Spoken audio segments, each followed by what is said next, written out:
You get started now? Cool. Right, so yeah, let's get cracking. So, hello everyone. Welcome to the September Kent Digital Meetup, broadcasting to you live from what was sunny Maidstone earlier today, what's now slightly cloudy Maidstone.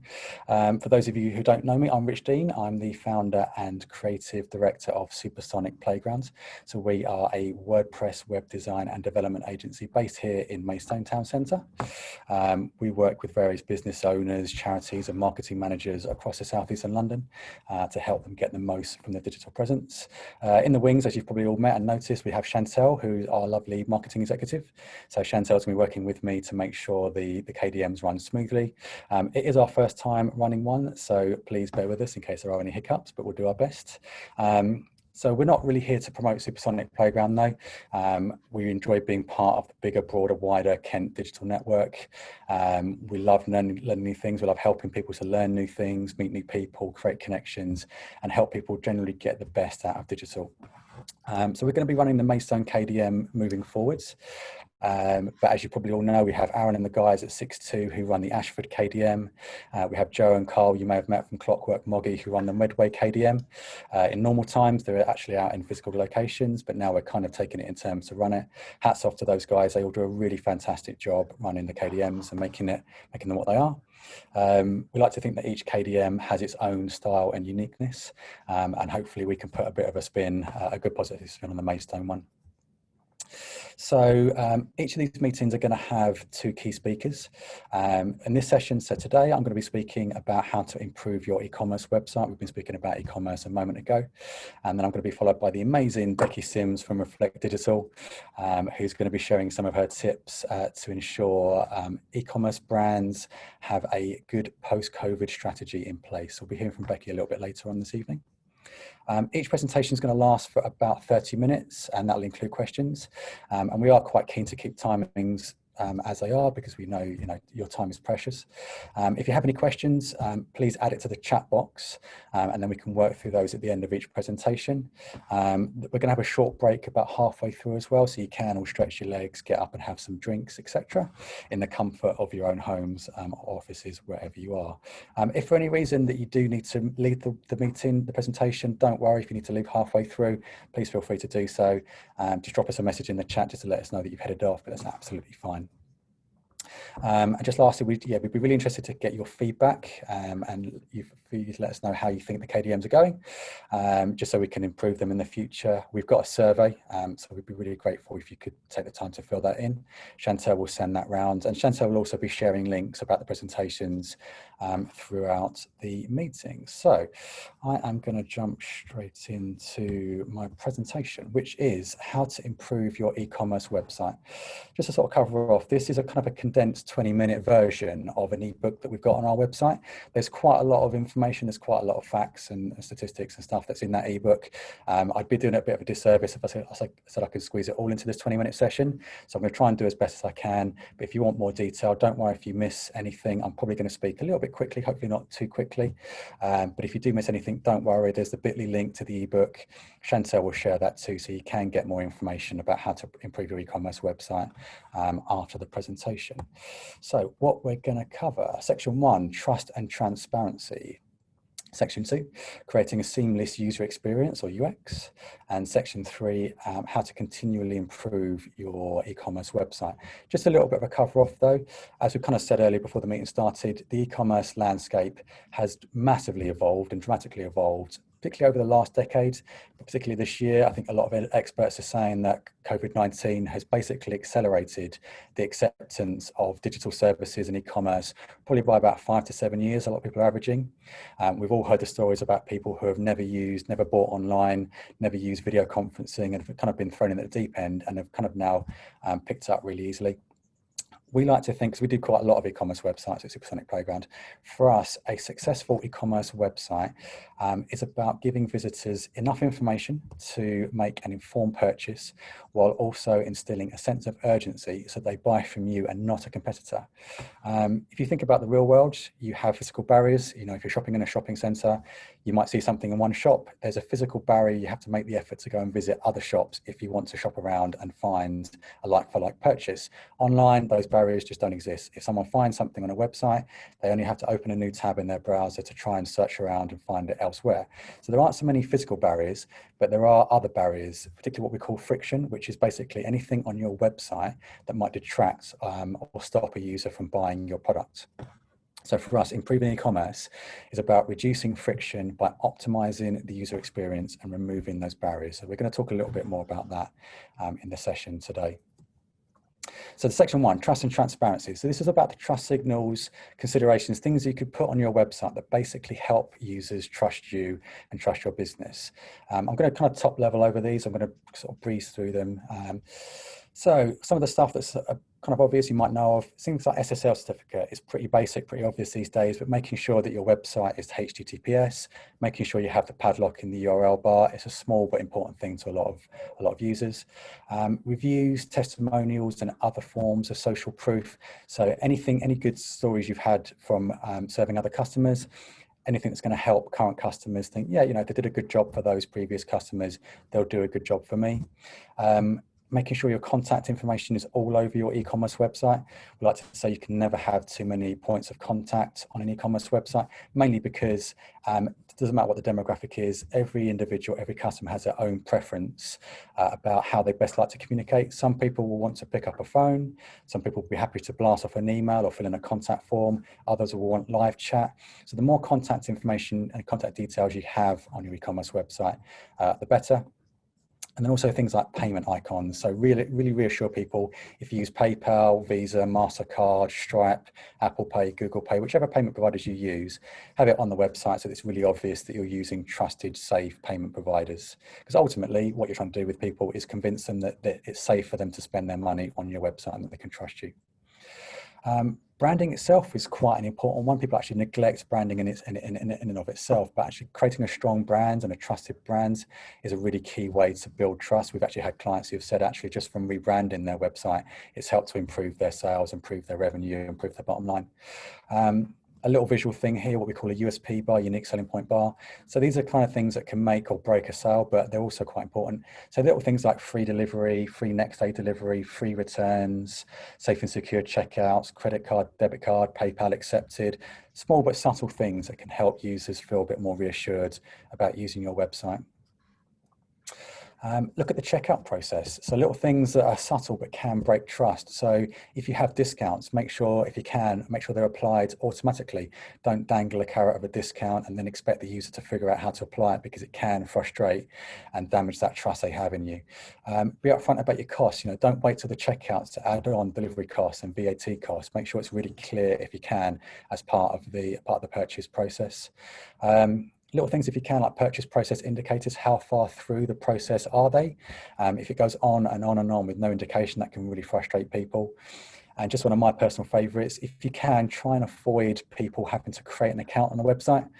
The analogy that I always use is if you went into Tesco and you couldn't complete your weekly shop without having to give them a username, password, your name, date of birth, address, whatever, you'd be frustrated. You wouldn't do it. So don't make people do that online if you can. Always enable guest checkout if you can.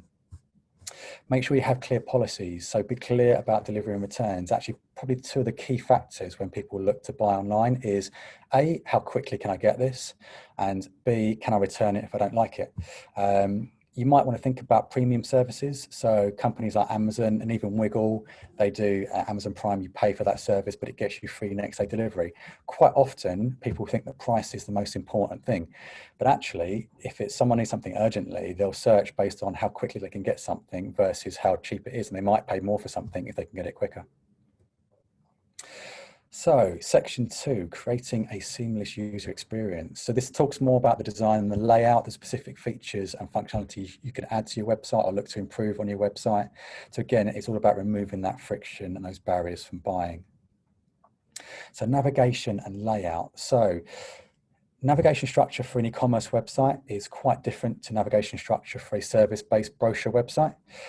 With e-commerce, what you have to factor in is that products, you quite often have hundreds or thousands or tens of thousands of products. They need to be categorized logically. Quite often products will be shared across multiple categories. So having a navigation system that factors into that categorization is really important. look past your own assumptions. You may very well understand how you would structure your products. Doesn't necessarily mean that your users share the same viewpoint. So it's always good if you can to engage your users and involve them through user testing, because they might throw up some insights that you might not have thought about. Your product page itself, I would think, is probably one of the most, if not the most important page layouts on an e-commerce website. So when we talk about a product page, obviously it's the individual page for a product. I like to think that actually that page needs to serve two very clear purposes. It needs to serve customers who have come to the page who are pretty sure they want to buy the product. They just need the final bit of detail and then they're ready to buy. Or you have people who are not sure, they don't know too much about the product and they want to find out about as much information about the product as they can. A good product page design needs to cater for both of those. And it's actually, we don't really talk about the fold that much anymore, but for the first group, for those that are pretty much ready to buy, your key information needs to be immediately visible. So we're talking about stuff like price, summary, buy now button, obviously images of the product. But then for the second group, those that want to find out more about the product, you can then have a load more information below the fold. Stuff like detailed descriptions, reviews, videos, more images, tech specs, FAQs, sharing options. You know, we all hold out Amazon as a sort of the archetype, but you know, here's an example. Here's Amazon's product page. This is everything you see above the fold. There's actually surprisingly a lot on there. I think people take it for granted how much is actually on there, but you've got the obvious stuff like images of the product, the title, the 5-star review, the price, including the discounts, a bullet pointed list of the key features. Obviously the buy it now, the price actually appears twice, when it can be delivered, and then the buy it now or the add to basket button. And there's also social sharing, among a lot of other stuff that actually most of the time we don't even notice. But then, as everyone knows, if you then scroll down the page on Amazon, you've got a load more information, user reviews, detailed tech specs. Amazon are a really good example of a good product page design. And then M&S is actually a good example of navigation layout. So you've probably got hundreds of thousands of products on the M&S website, categorized into sort of probably thousands of categories, but they still manage to create quite an intelligent, quite a well-organized menu system. So this is an example of a really good way to organize products in a good way. Other items you can add that improve the user experience are things like wish lists, saved items, comparison features. It's all about enhancing the customer experience. You know, customers are quite often, they're shopping around, they'll come to your website and other websites. Even on your website, they may want to look at multiple products. If you can give them ways that save them time, so if they look at products they like, if you can give them ways to save them, either on a wish list or another mechanism. Comparison tools are really, really popular, especially for sites like AO.com or Apple. Here's an example of AO.com. It's really good, you know, if you're looking for something like this, like a TV, you can compare 3 to 4 items. You can compare price, but not just price. You can compare features, dimensions, power saving features, etc., etc. It's a really good way. If someone's not sure of what product it is, they can just quickly do a comparison, work out the product that's right for them. So we touched on contact points earlier, but stuff like live chat and chatbots. Again, it's giving people that way just an extra level of information or a way to find out. You might just have a user that's on your website and they're really close to making a purchase. They've read the detailed description. Maybe there's just one question that they have on their mind that you haven't quite answered in your information. They don't want to phone up. They don't want to post an email. Something like live chat could just be the kicker to get them over the line and make the purchase.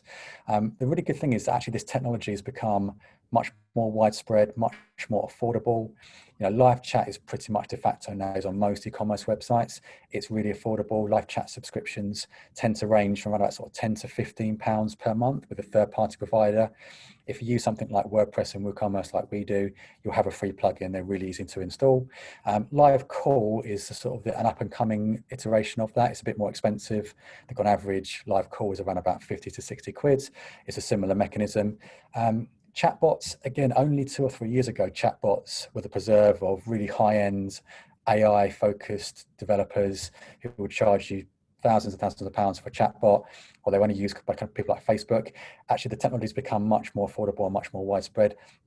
Nowadays, you can even get chatbot plugins for WordPress. The trick is you have to invest. Chatbots effectively, they are AI, but they're working off of a tree decision structure.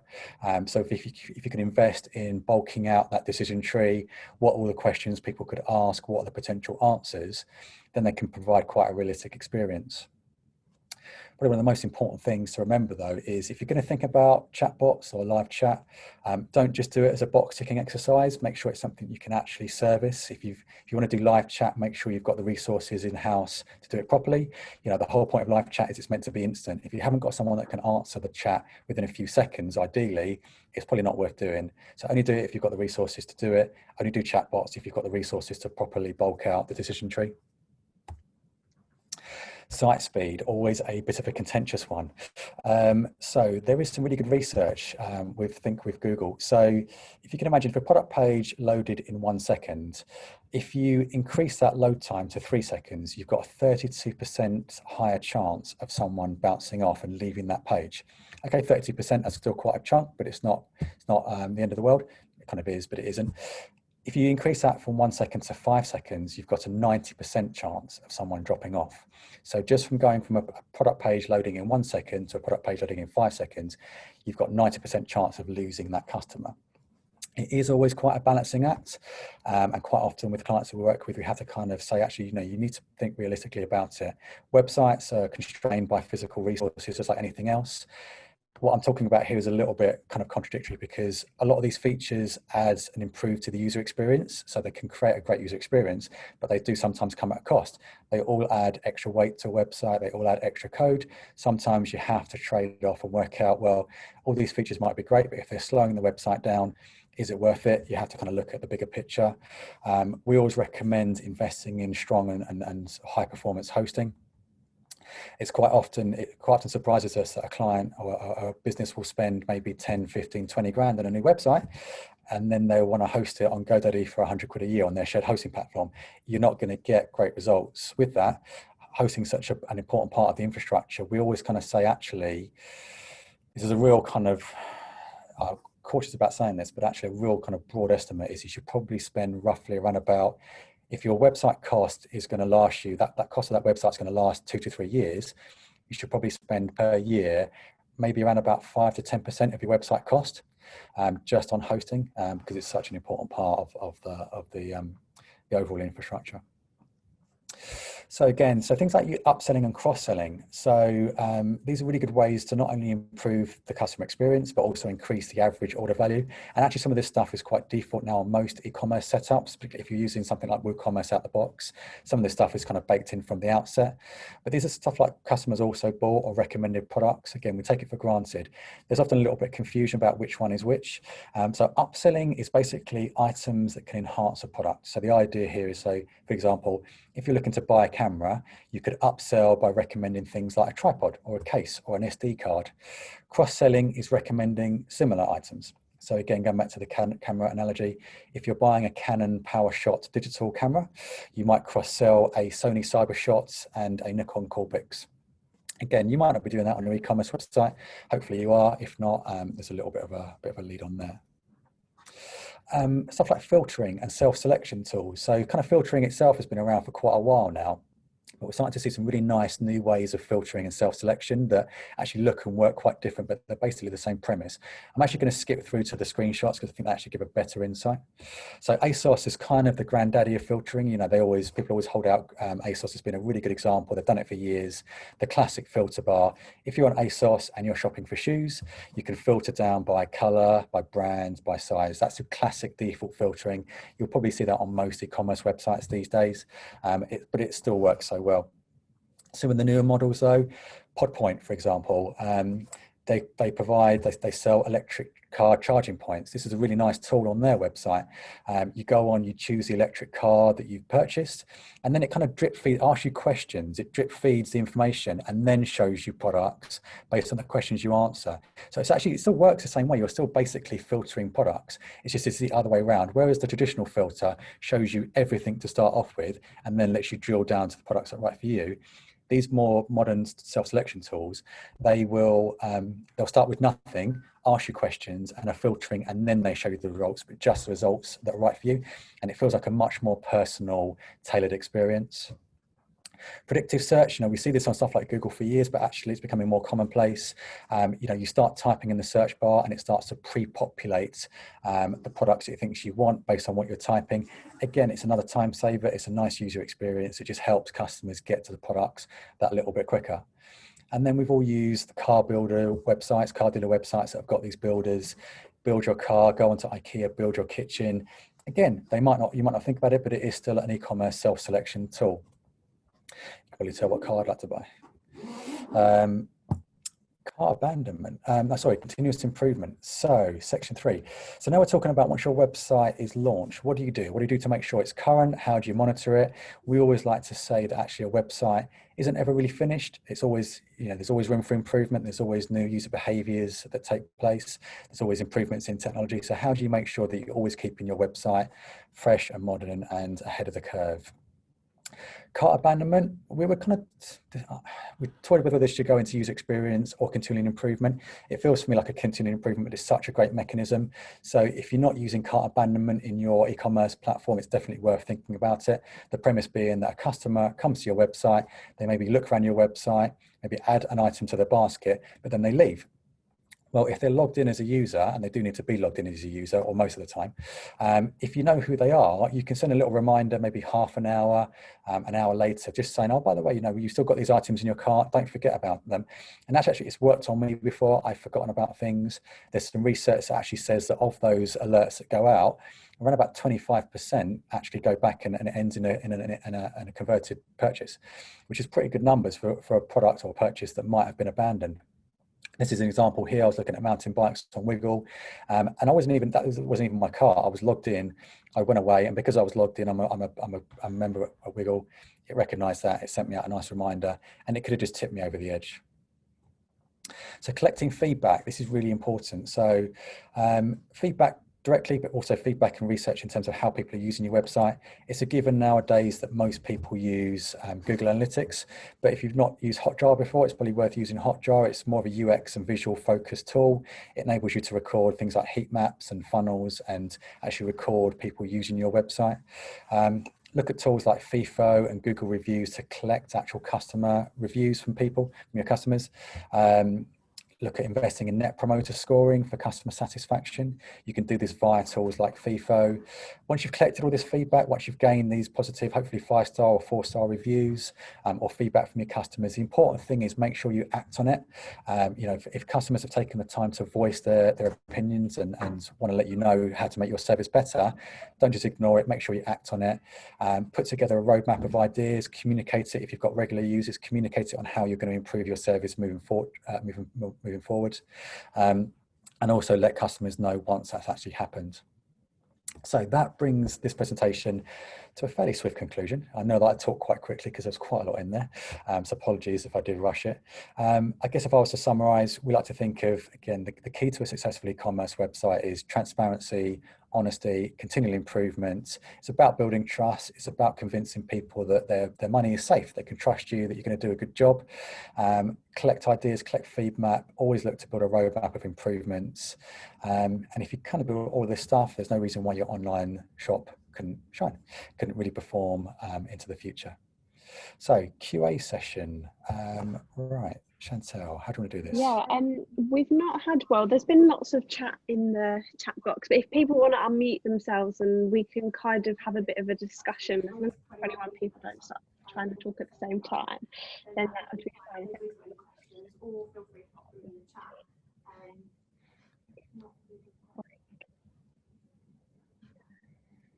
Don't worry if everyone's a little bit shy. It was a bit of a lot to take in the presentation, but hopefully everyone found it beneficial. I've got a question for you, Rich.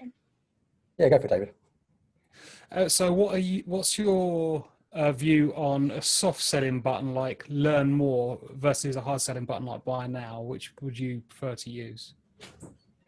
There's nothing wrong with either. I think you've got, quite often we build projects that have both. Again, it depends on what urgency there is from the business perspective, and also what type of product it is. If it's a simpler, sort of lower cost, lower value product, and it's generally accepted that the customers will understand what the product is, there's probably no reason in just having a buy now button.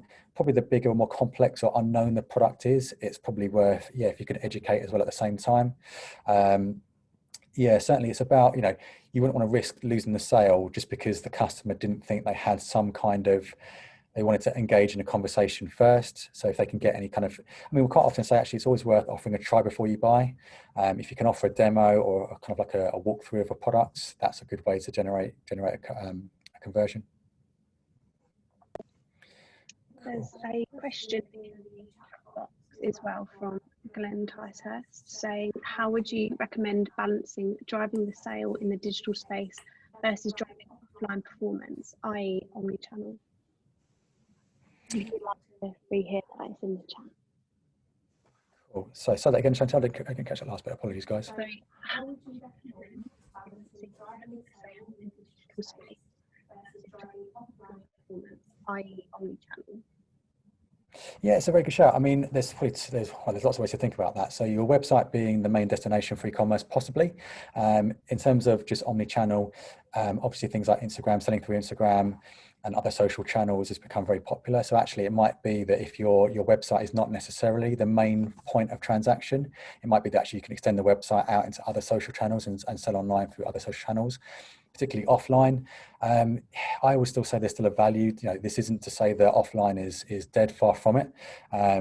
Plenty of clients we speak to either have bricks and mortar premises and then looking to online to almost like boost their offering and grow that share of it.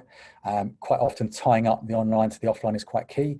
We'll quite often have e-commerce projects where they maybe have 4 or 5 showrooms for a product, for example, and actually you know, click and collect is quite a popular option that we put on e-commerce sometimes. So it's not to say that actually you need to be completely isolated and just think in terms of online. Quite often online and offline complement each other really well and actually quite strategic. Sometimes, you know, even at the weekend, we're buying new IT equipment. I wanted to go to Curry's to buy that physically, but I went on the website, I wanted to check the stock, I wanted to do click and collect.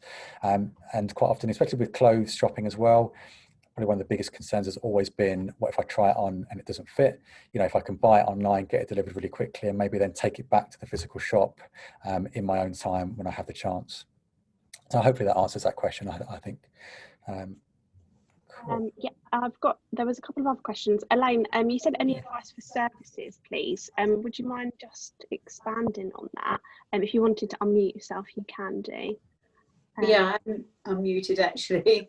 Well, I'm a beautician and image consultant, so I don't actually physically sell anything other than myself and my services online. So perhaps you could give us some tips, and I believe the accountancy sector also would like some tips too. Yeah, definitely. This is really good actually, because I was just having a conversation with a potential new client today about this.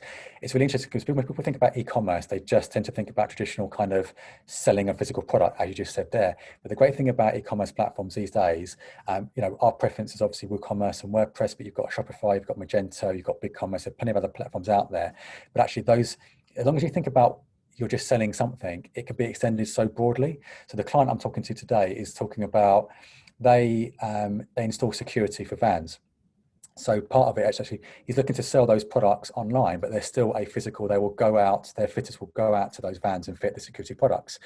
When I started to talk to him about actually, you can extend WooCommerce to create booking engines and bookings. You can actually, say for like a Pilates course or a hotel, you can actually, we've got one client project, which is a local hire company called Kent Hire. They sell, they kind of, it's a bit like HSS Hire. So you hire heavy machinery, so for doing like construction work. So you go onto the website, you pick the date you want to hire it from. So you pick, I want to hire this whacker plate from 9 a.m. on the Friday morning, and I want to return it on 11 a.m. on the Monday morning. So I want that for 4 days. It then works out what that's a cost per day. That's going to cost you X amount of money. You pay for that through the website, and then you can either come and collect it from us, or we can deliver it to you in the real world. We're doing quite a lot with e-learning at the moment. So people who want to, both sides of it, they'll either want to sell a fixed time, so like a one-to-one session. So go on the website, book 3 till 4 p.m. with Peter on Tuesday, and then we'll arrange the actual session via Zoom in the real world. So you're going to book and pay for the session on the website, and then arrange the actual session offline. or also people who have got expertise. You know, there's been a lot in the press about the explosion of online learning platforms now turning away new tutors because lots of people who've got expertise want to sell that expertise. Plenty of people during lockdown have wanted to bolster their expertise by learning more. So you can create online learning platforms where you basically, as I said, they're not just sell physical time for money, but actually you pre-create the content. So you might invest in creating a load of course content like videos, documentation, written materials, create courses online, and then you don't have to you can sell that infinite number of times. You're not wedded to just selling your time for money. Someone can go on, they can buy the course, 150 quid. There are 30 modules in the itinerary. You can maybe give them 2 or 3 modules as a preview. They then buy the course, they then go through and do those modules as and when they want to, or you can drip feed it. So actually, when you start to move away from the sort of the paradigm of just selling physical products and look at it, actually you can sell pretty much anything online. You can sell time for money, you can sell knowledge and experience, you can sell bookings, classes, rental spaces. It can extend really broadly. Thank you. Hopefully that's answered that one. We've also got a question from Andy Harris. He's got a question related to negatives as well as positive in e-commerce stores. And Andy, I believe you're unmuted if you wanted to. Thanks, Chantal. Yeah, yeah, Rich. Do you think we're going to see a time where e-commerce sites are more intelligent than the way they are in terms of filters that can be applied? By that I mean allowing people to do more in the way of positives and negatives. So if, for example, I wanted to go to a supermarket site and I wanted to search for a particular type of product like a yogurt, but I want to ensure that it's not got dairy or soya in it. Or if I went to I was doing school bag shopping recently for, you know, the nursery kid, and I wanted something that was certain sizes. So I wanted the option to pick certain sizes and to say, not red, not white, have a shiny front, things like this. It seems to me that most of the sites out there are woefully lacking in this granular level of things that people might want. And is it just, I know it's complicated, but is it laziness? I think actually it's probably a little bit of, so when we split it out in terms of AI and sort of machine learning versus just sort of organizing products, it doesn't actually necessarily need to be that intelligent. I mean, you know, Amazon have had intelligence like that for 20 plus years, but actually most of the time it's just a case of categorization. This is what's really interesting about this stuff, is actually on the front end, it looks like these filter systems, these self-selection systems are really complex.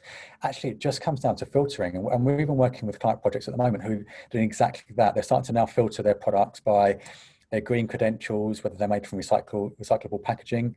And it's just a case of, it's a bit of an upfront investment. I think it's because maybe the business owners, the online shop owners perhaps aren't aware of that kind of stuff, or they don't know actually how easy it can be to do that. Obviously you have to design a filter system. You know, most basic filtering systems on websites are around about sort of 3 to 4 parameters. It's normally along the lines of maybe size, color, brands, and some other kind of category. That's the sort of the generic you find across it. So obviously the more things you can filter by, the more complex the filter system comes, just in terms of the volume of things you can do, which from a user experience perspective can become a little bit unwieldy. But if you can design it up front, and that's actually where these self-selection tools are becoming really intelligent.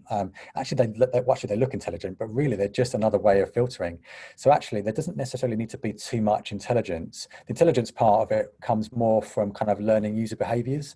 So if you have sort of more intelligent AI-based systems baked into an e-commerce website, it will learn if you're a repeat customer. If you go to, the example there is probably if you go to Tesco, for example, and it knows you're a Club Cards member and you shop there every single week, it's they'll chances are, well, I'm almost certain they'll have quite sophisticated intelligence behind the scenes, working out exactly what you buy, what your preferences are, and recommending products that it thinks you might like.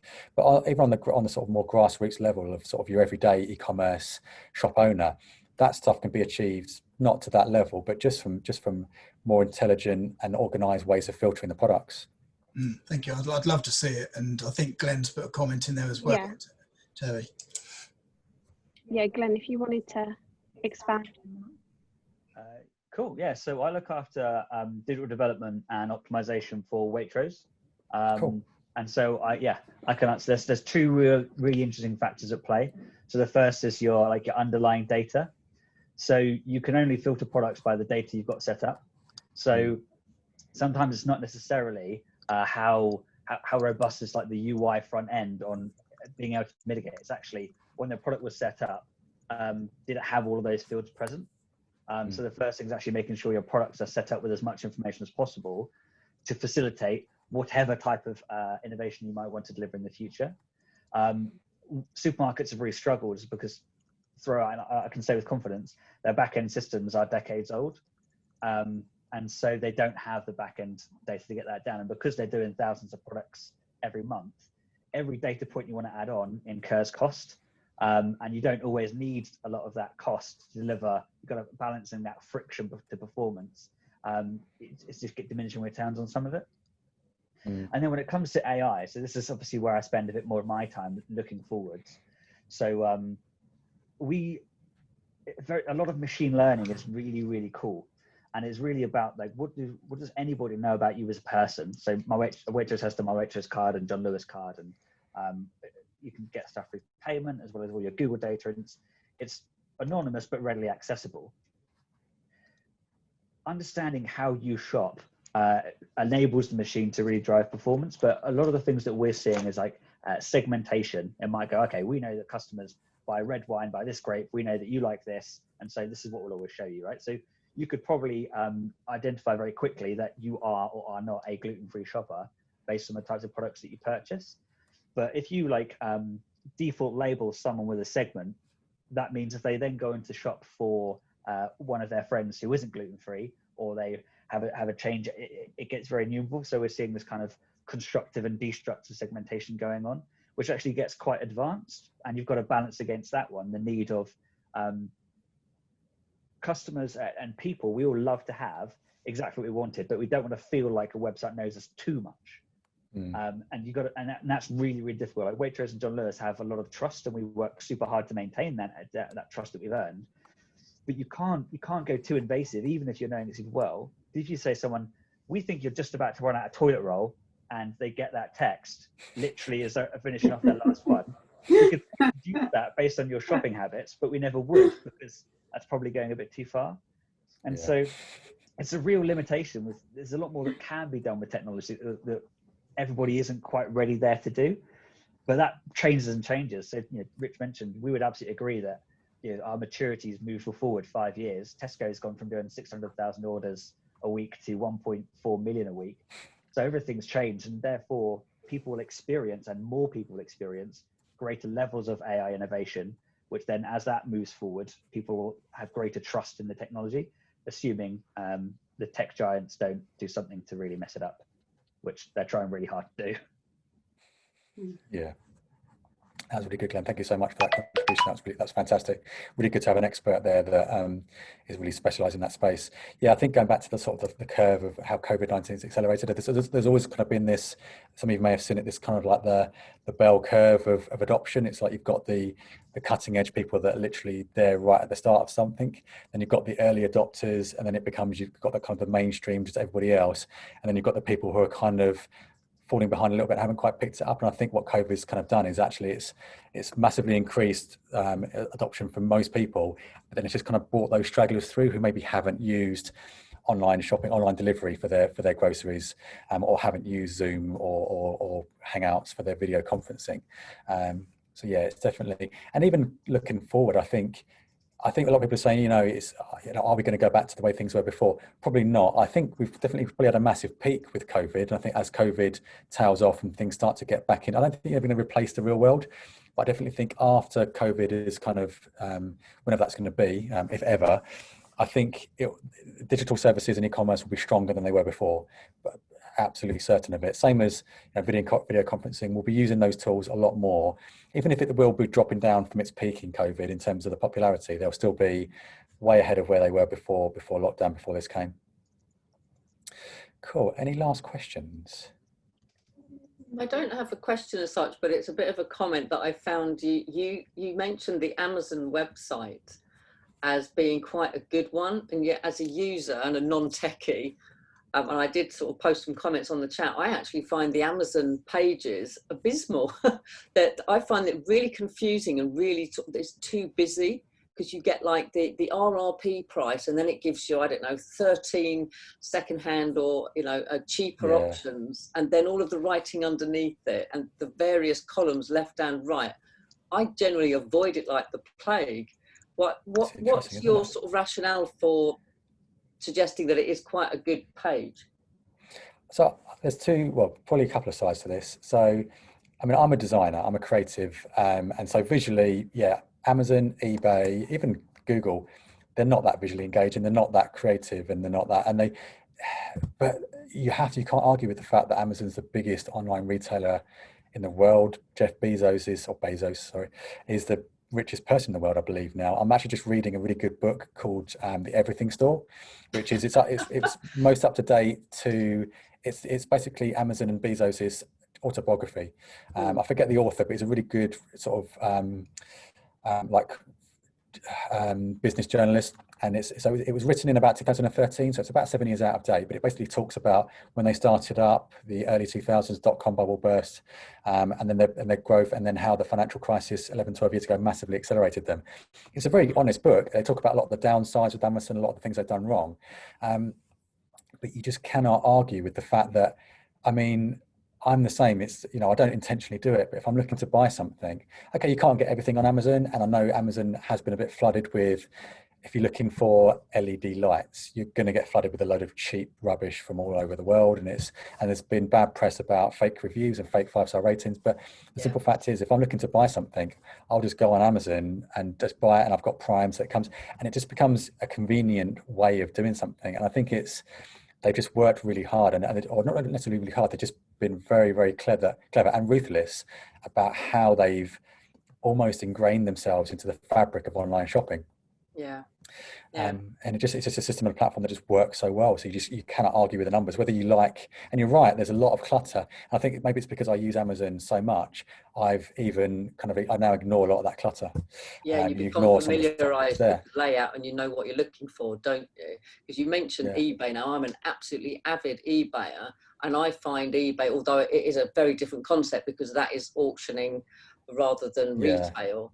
Although there's a lot of retail on eBay now anyway. But as you say, I think because I've been eBaying since 2004, I've got used to it, and I probably dipped into Amazon a lot later, only because, you know, kids and husband are getting 3 Amazon boxes a day through the door. I thought, oh, what's this all about? But, you know, I do literally go on it sometimes. I do try to compare prices, but I just get completely turned off because I'm accustomed already to the eBay style. So I think visually it's something you have to get used to, isn't it?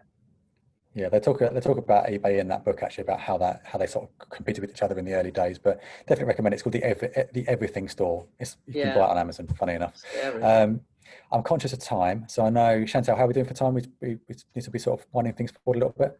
Yeah, I mean, Becky was due to start at 5:30, but it would be nice for people to have a quick break. Okay.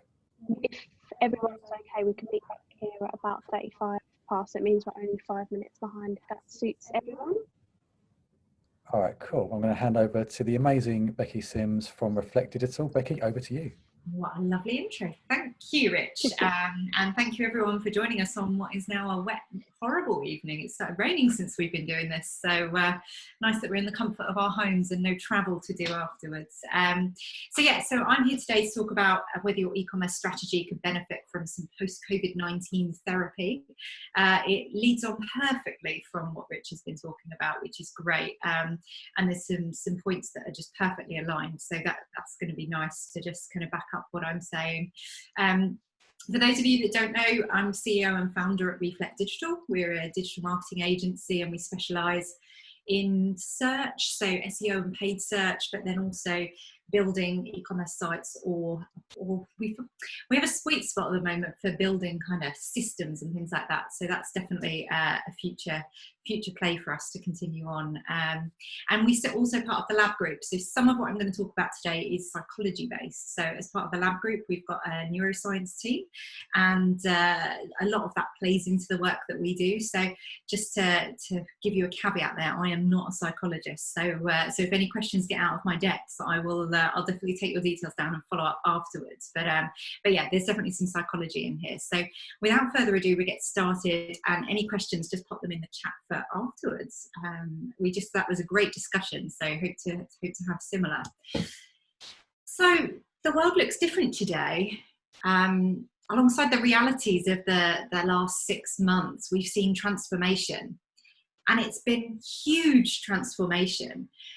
We've seen behaviours that might have taken years to change overnight, which has just been crazy to see, and especially in some of those kind of big corporate businesses, the changes that have happened has just been phenomenal.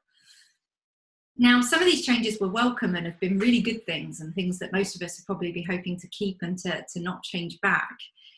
But then there were also some that were not so, and things that we've all found difficult, and points that we've had to adjust. And luckily, as Rich was just saying, a lot of that seems to be coming back to normality now, which is nice. But like one of them that we'll all remember is not being able to buy what we needed. So things like loo roll, like we've never had that before. We've always been able to, in recent times, be able to just get what we needed when we wanted it. So to have that restricted was a big change. Or having to queue outside the supermarket. I feel like that was one of my low points of lockdown, and definitely moved me to online shopping. And these changes have driven us to change our own behaviours and the way that we do things and the way we approach them. So we're buying more things online. Rich touched on this. So these are the latest stats from the Office for National Statistics. So we can see there's that peak. So the peak is kind of April, and then May is the absolute peak of it, and then we drop down a bit June, July. But what's interesting, what you're seeing there, July is sitting at about 28% of all retail sales happened online. And that is higher than we have ever seen before. So even when you look at kind of the peak that happens kind of November, December at the end of last year, that was the kind of Christmas peak. We're so much higher than that now. And it's interesting. And the hope is, I guess, as we're here talking about e-commerce, is that for all of us that are involved in e-commerce businesses, that we're going to want to try and keep that trend at least at the level it's at, and if not growing again. This was one of the headlines, and there's been a few of these. So this was back in June, DPD hiring 6,000 more people based on online sales increasing and needing to be able to service the deliveries. So this really is awesome news, because we're here today talking about e-commerce. We had one client that did 7 months revenue in just 3 weeks. So for some businesses, lockdown has been phenomenal, especially for those e-commerce businesses that had products that were available. But it did challenge businesses in many, many ways. And I think part of that was being able to meet demand. So trying to keep up with the orders that people were getting, but also being able to then actually turn them around. And I think we were saying up front, talking about, I think Homebase and places like that, and B&Q, the queue you had to get onto the website, and that was all to try and slow the orders because they couldn't have enough people in the warehouse to actually get the items out.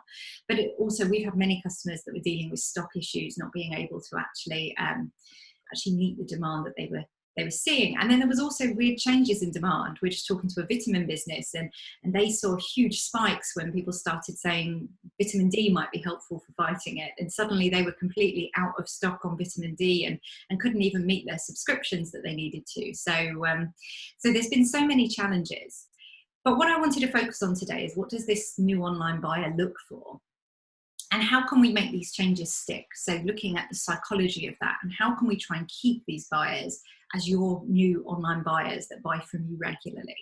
And how can we help these customers form a new habit with us as e-commerce businesses?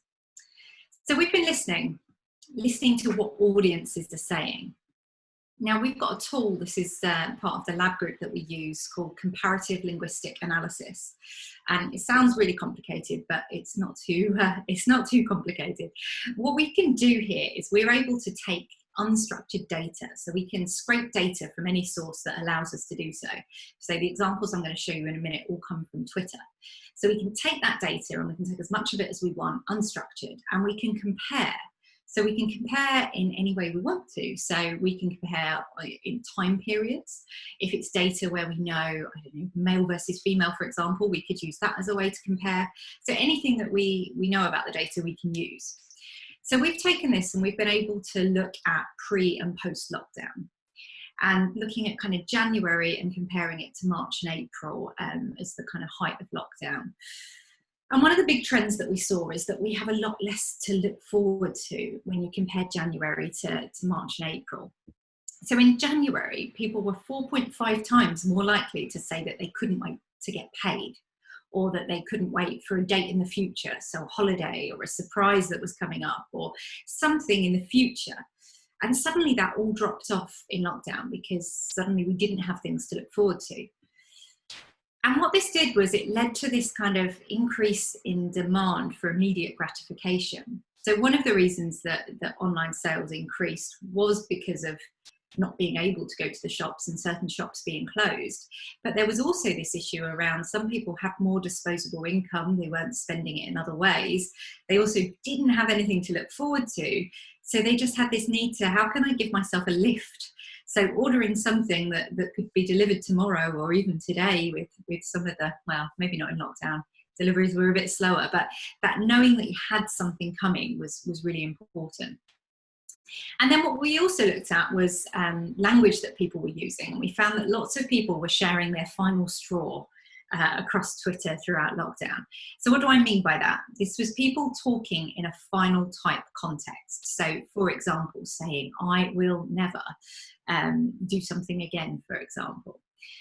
And when we compare April to March, so this was as lockdown had really kind of set in, people were 6.1 times more likely to be talking about delivery in that final type context. So saying, I will never order from or get a delivery from wherever it was again. So people were starting to really see that frustration of service and the delivery companies not meeting their expectations.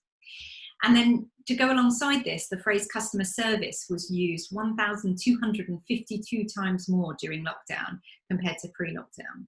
So we were all getting frustrated and taking it onto Twitter to tell the world about it. So this kind of immediate gratification that came out of the lockdown period has kind of two linked themes to it. And one is that management of expectations, and Rich touched on this perfectly around what people are looking for on an e-commerce website and knowing, is something in stock and when am I going to get it? And they're key to those decision-making processes that we go through. And then delivery, well, when am I going to get it? And it's right, like I will pay more to get it sooner if I want it sooner. So understanding that and being clear that you can meet those expectations is absolutely key. So we've also seen a rise in opinions this year, and everyone does have an opinion and a view that they're willing to share when it comes to social media, which isn't always a good thing. But overall, it felt that through lockdown, the UK was trying to stand together, and we were trying to come together as a united force against this pandemic that was going on around us. And in doing so, it meant that authenticity from a brand perspective really stands out, and being really true to your audience and really being human rather than just being that brand that's just there on the website. So what does this all mean for an e-commerce store? Well, to drive conversions, your message to your audience needs to consider availability and delivery at the absolute forefront, and you need to be accurate and you need to be comfortable that you can meet what you've said you're going to meet. And obviously there's always a chance that problems happen, but you need to make sure you've built in enough kind of leeway, but also that you're showing a keen enough delivery date that you're going to beat the competition on it. So it's definitely a fine line to balance. Safety's become something that we've never talked about before on the website. We've never really worried about what's going on behind the scenes. You just place your order and it arrives, but it's suddenly become a topic that people want to know about. As a business, what are you doing around COVID? Is this box going to be safe when it arrives on my doorstep? So that's become a topic of conversation. And when it comes to safety, from a psychology point of view, safety creates trust, and trust creates comfort, and comfort leads to more engagement. So actually, it's given us something that we can talk about that we never used to necessarily, but actually it gives us a new edge to help engage people more. So it's a really positive thing. Now, price will always be important, but actually over the last 6 months, it's been deprioritized for many. in that being comfortable and confident in getting your delivery when you want it, and that the goods are going to be as you expect them to be, has been more important to many than the price was. So it's interesting where that price conversation comes in, and how you look at that in your business going forward. But I do think, as I said earlier, people will pay more if they know that they're going to get something on time and as they expect it to, and that they believe in your business. Your values. So this is something that especially smaller e-commerce stores don't always think about. Like, we're all very clear, having someone from Waitrose here today, the John Lewis Group, we're all quite familiar with big businesses and the values that they stand for, and how important they are. But I think sometimes smaller e-commerce stores forget how important that is, and how you can use that message to build a relationship with your audience. And that is part of what will secure long-term customers, because if they believe in what you believe in and feel like they have a relationship with you, they're going to be so much more likely to come back and buy again from you than they are from a competitor that maybe they've never heard of before. So having that message and a way to get that across is really key. And we've also seen a rise in the conscious shopper, and this has been happening over the last 5 to 10 years probably, but it seems to be more prevalent than ever now. People are thinking about it, it's at the front of mind. I think we all saw the drop in the effects on our planet from all staying at home more, and actually have had more time to think about recycling and things like that. So what's important here is to think, as a business, what are you doing about the environment and how your business impacts? And how can you communicate this as part of your values? Because this will be a reason, especially for that young generation coming through, that they choose to buy or not buy from a business. So using this as part of your message and having a clear policy around how you are trying to minimize your impact and to make a difference is really important. And the big question for today is, how do you stop 2020 being a massive spike in sales because everyone had to buy online, and instead create something that can continue on from there? How can you sustain that growth? So for me, number one is building relationships, and it feels like something that's sometimes hard to do with an audience where you're not getting to talk to them one-on-one, but there is a way to do that, and I'll come on to that. It's being more than just an online shop. It's building a community around your brand and having a reason for them to check in and see what your content is, that's not just about sales, and they don't just buy from you once and never come back again. So it's about creating content that inspires that audience. And I've got an example here, which hopefully, I think that's going to play in a second. So this was just a really quick example that I saw on Instagram from Quaker Oats. And this was at the point in lockdown where everyone had bought all the flour possible in the country and no one could buy any more flour. Everyone was baking at home. And Quaker Oats put this little video out, which probably was just like came out of a Zoom call, a team meeting, and was created probably in a couple of minutes at home by someone. But it showed that a way of how to kind of best utilize a product and how to just use social media as a way to have a conversation. So I'll put play. Oh, it didn't want to play, did it? Let's see. Play. Here we go. This was so. If you didn't know, this is a new fact for you as well. You can take Quaker rolled oats and you can whiz them up and you will have flour, which was just great. But it's just that useful bit of content that you can create.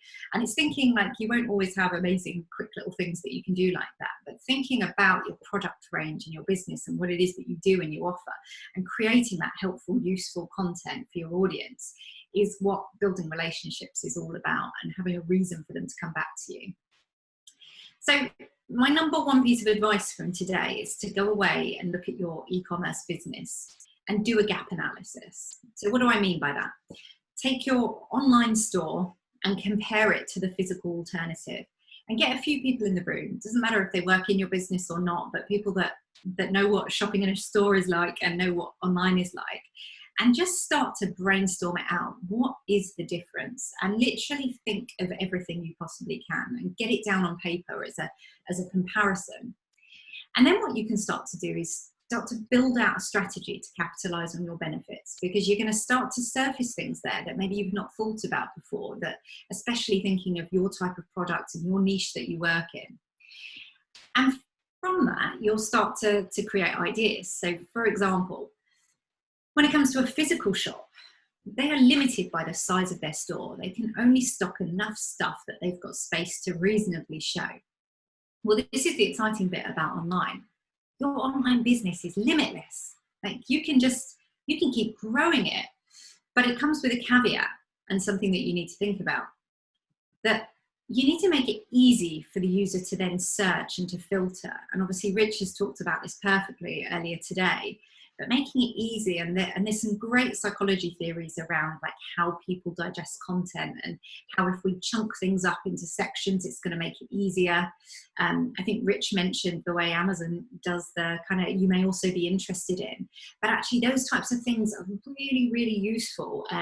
They use that kind of structure of choice and taking away the paradox of choice, because we're guiding someone through a journey.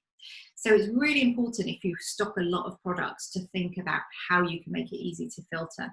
And as we have in the discussion, it all comes down to data and the data that you're storing, because if you've got that data on the products, then there'll be a way to filter it. So bringing out gluten-free products, for example, that just all comes down to what's been put into the website system and what's been built on the front end to be able to happen. But then thinking, and again, Rich touched on this, what about chatbots and virtual assistants? So one of the real benefits of a physical store is you can go up and speak to a human being and you can ask them questions.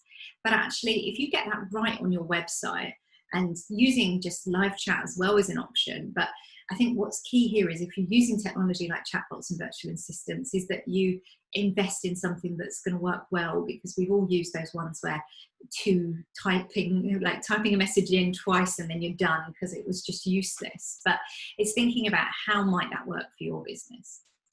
Or if you're at the higher end of products, could you offer online demonstrations? So something, again, I think Rich touched on, can we book a call to look at a product? And I think what's really interesting here, coming back to psychology, is that if you help a customer mentally simulate using a product and touching it and feeling it, they are so much more likely to buy it, because they're kind of bought into it and they've thought about it so much more than if they're kind of just scrolling through the website and looking. So building relationships is key. But how do we do that? And I think one of the key things is to think about email marketing, and how when you first data capture a user, you've got an opportunity over that next couple of weeks after you've captured them to bring them into the fold, to tell them about your business, what you stand for, and do it in a way that's not overly salesy, but it's more informative and actually making them feel part of something bigger by the fact that they've bought from you. So by having that automated and having the right tracking in place so you can see what's working is really important. And that will make, like, it's one of those things that it's a lot of effort, first of all, to put it in place, but once it's in place, it's there and it's working, and you can monitor it and see the impact of it over time. But you have to get the right balance. You need to be kind of regular, informative, and just not sales driven the whole time. Like, sales messages are okay, but if it's especially in that onboarding phase, it needs to be about how to really make them understand what your brand stands for and why they would buy from you again, or why they would buy from you in the first place if maybe you've data captured them on a question as opposed to an actual sale. And then what about social? Social is a great way to have a conversation. So making sure that you have actually got a strategy in place of what your social channels are there for and how they support the wider e-commerce strategy. And make sure that you're creating social content that offers value, that again isn't just posting, we've got this offer on, or look at this new product that we've got. That can be in there, but you need to have that valuable content. Otherwise, people are going to quite quickly either unfollow or snooze you. And then what about returns? Now, this is a really interesting one. So returns cost the UK £5.2 billion per year. I mean, that's a super scary cost. And it is something we all take for granted. I mean, I 100% am one of those people that I'll buy a few options and return some, because I was never intending to keep them all, but I wanted to try a few options on. So how do we try and minimize this? Because with more people shopping online, there's real fears that this is going to exacerbate this as a problem. So how do we reduce the returns rate? So from a psychology point of view, it is all about reinforcing the positive decision that the person has made, because we all doubt ourselves. So the more you can reinforce that they've made a great decision, the stronger that connection is going to be. And if we were in a room today, I'd definitely ask you all to put your hands up, but I can't easily see everyone. So I'm just going to let you think to yourself. With your e-commerce system, for those of you that have got e-commerce stores, your confirmation email, have you really tailored it and made it good for your audience? Or is it the kind of out-of-the-box solution that's got your logo at the top of it and it looks professional, but it's just kind of out of the box? Well, if it's the latter, then this is definitely an action to take away from today, because the power of that confirmation email in reinforcing the positive decision is monumental, really, because that's the first thing that they then see after they've purchased. They obviously see the confirmation screen, but the next time they hear from you is when they check their emails and they see order confirmed, it's all going through. And that's a moment to get them excited that they've just bought something, and to thank them, and to start that next part of the journey together. And packaging does make a difference. How something is delivered is still part of the process. And I think we often think that when we get to that buy now button, our job's done, money's in the bank, products going out, brilliant. But actually this is still part of that process, and still part of whether they're likely to keep the product or not, because they need to feel excited about when it arrives, and it needs to feel special to them. So this is something that Lab have done a lot of work on, and there's a link which I think Chantel's going to stick in the chat as well, where you can just go and download the post-purchase regret report that Lab did. And this is really interesting stuff. So definitely go and take a look at that. But we're starting to wrap up now. So we talked about the need to be sticky and to create a new habit.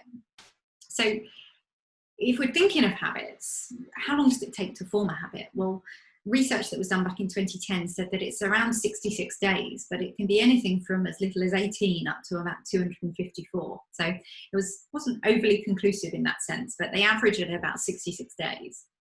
And when we're creating a habit, there's three things that we need to think about. You've got the cue, so the reason that someone buys something. So you may or may not be in control of the cue. So the cue could be, as we talked about, I think before the break, that you've realised you're about to run out of toilet roll. So there's the cue.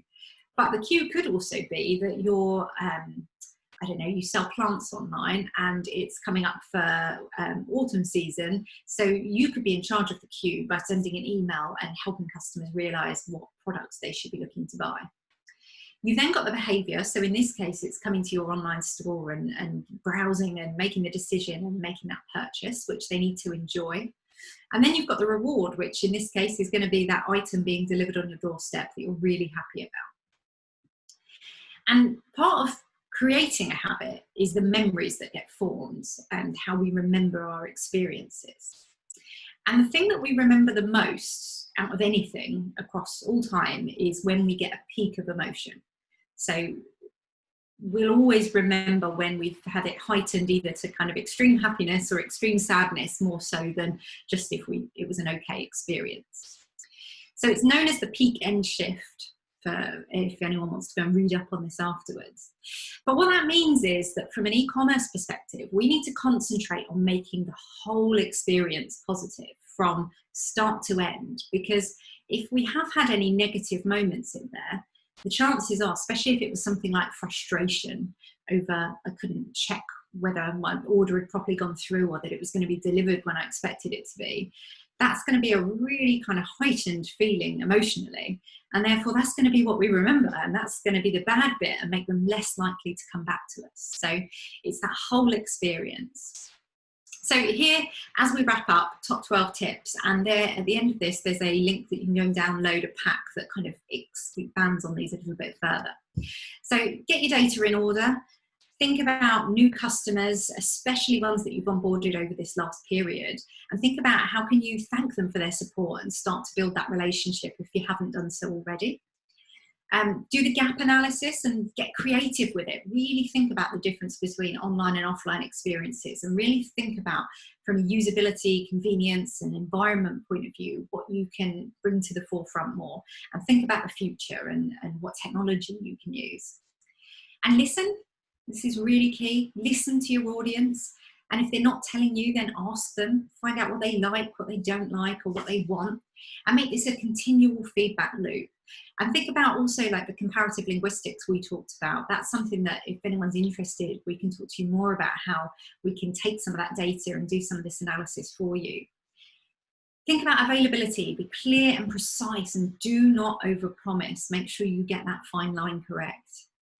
Think about delivery. Do you really have the best partner for this? I know over lockdown, I've definitely got my favourite delivery providers, and I know that if I see that it's going to be DPD, that I'm happy, because I know that they're always accurate, that my app's going to tell me what's going on. So think about, is it worth investing in a different partner there that's going to really make that experience great for your customer? Safety, think about how you can communicate those messages, and remember that it's going to provide reassurance to your customers, and that builds trust, and that builds that connection with them. Price, always be thinking about price, and definitely do not price gouge. We saw so many businesses doing that over lockdown, just raising their prices because they could. And because demand was there. So think about, as a business, how can you demonstrate your commitment to this and be fair and build trust on this matter? Values, do you really have these documented? Can your customers see them? And probably the most important question, do you live by them? Like, is it running through the threads of your business for customers to understand what you stand for? And always ask, how can you do better on this side of things? Think about sustaining your growth. So build a clear action plan with this at the core. So if you've been lucky enough to see growth over this period, go away and plan how to hold on to these customers, and look at how you can measure your future success on this. So is it through email marketing, etc. And then build a community. We're all a bit further apart than we've ever been, but actually in many ways people have come closer together and they found new ways to communicate. So use this as a chance to build a community with your audience. And then remember, the process extends further than the buy now button. So ensure you're considering that whole experience from an e-commerce point of view. And then finally, remember that we love to doubt ourselves. So think about how you can reinforce your users' positive decision that they've made in making a purchase. So that's me done. Just a reminder of those two links. So our website, reflectordigital.co.uk/PPR, it'll take you off to Lab to download the post-purchase regret report. And then our website again, /KDM Therapy, will give you our therapy pack and a copy of these slides in there as well. And now it's time for questions. Thank you so much. Awesome, Becky. I told you she was amazing. That was amazing, Becky. Thank you so much. So insightful. Yeah, Chantel, questions. I'm waiting for people to pop them in the chat or to unmute themselves. So there's not that many of us. So if you do want to ask a question, please just unmute yourself. It's not a problem. I wonder how many, you go back to sort of the trends in terms of words that were spoken. I wonder how many people, what the stats are on unprecedented, how many times that word was. Oh God. Oh, and also like now I feel like the phrase of the year now is "you're on mute." Can you hear me okay? Yeah, can you hear me okay? You're on mute. I think we've got a couple of team members that I probably say it to them about 4 times a day. I'm like, come on. Yeah. It's not like anyone. I had a question, but more of a curious one. So I've never worked in the service sector. It's always been in kind of traditional e-com retail. Like, how important do you think using kind of an accountancy firm as one of the examples in the chat? Like, how do you build a community around that sort of service? And how is that important? I think it's really important for something like that, because actually trust is so important in that service-based world, and we'll all know, even just from the local community, how many accountancy businesses out there are that you can pick from. So I think what people look for there is then starting to find people that they can trust, that are putting content out there that actually they're not putting, there's not a charge behind it. It's just there for everyone to see, to demonstrate their expertise. So I guess a bit like we're doing today, Rich and I, here sharing our expertise at no cost to everyone to help demonstrate that hopefully we both know what we're talking about. So I think using the kind of social channels and email marketing and forums like this for service-based businesses is absolutely crucial to demonstrate that they really know what they're talking about, and also that they're really personable people, because more so than in the e-commerce world where you don't actually speak to somebody necessarily, you just want to know that the support's there if you need it. In a service-based business, you're going to deal with people, and you want to know who are the people behind this business, and do I trust them, and do I like what they say, and can I have a conversation with them and enjoy working with them. I suppose it's one of those easy to wins, like building on your point, Rich, earlier around how easy it is to shop elsewhere. If you've got one firm with no presence on Instagram and another one who's just joking around the 100,001 tax form they filled out this year or whatever it is, it just builds a kind of a bit of a person behind the brand, doesn't it? Exactly. Yeah, I mean, my accountancy firm, they're really good. They're called Friend and Grant, and they're actually one of our clients. Who kind of work both ways, but they were just really proactive. Like Mark, the owner, he's really, he's phoning up his clients. He's on the phone. He's phoned me a couple of times. How's it going, Rich? We've got everything. He's posting out new email newsletters every week, saying, literally as the government's been updating things, he's been putting his spin on it and sending that out. And again, none of that's, he's not charging for that. So it just shows proactivity. It just shows that you're caring, you're looking out, you're putting the customer first, basically. Brilliant. Cool. That was awesome. What an awesome presentation. I mean, so much detail, so much insight in that. It's definitely one to take away and download and read through that again. That's absolutely fantastic. Lovely, thank you. And if anyone thinks of any questions, because there was a lot of detail in there, you've got all my details on screen here, and really happy to hear from you, or find me on LinkedIn as well. Yeah, it was fantastic. Thanks so much, Becky. Thank you, Becky. Lovely. And there's your final screen, Rich. Cool, there is indeed. Thank you very much. So yes, thanks everyone for coming tonight, this evening. It's been a pleasure. Our first one, really enjoyed it actually. Yeah, I hope you enjoyed it as much as we have. Upcoming events, so 16th of September, JK Online, who are now Clockwork Moggy, will be handling the the Medway KDM. 7th of October, the guys, Aaron and the guys at 6.2, Megan. That'll be an amazing one as well. Those guys are just absolutely, they're old hat at this now. And then we're back on the 21st of October. Excellent stuff. And as we may have mentioned earlier, all the Kent digital meetups we're always looking for speakers. So if anyone wants to put themselves forward for a speaking slot, it's always great. It's digital, but digital is so broad. It's not just about web design and e-commerce. It's anything from AI, from customer experience, from strategy, cybersecurity, video production, social media, search engine optimization. It's just so broad. We like to mix it up and keep it broad and varied.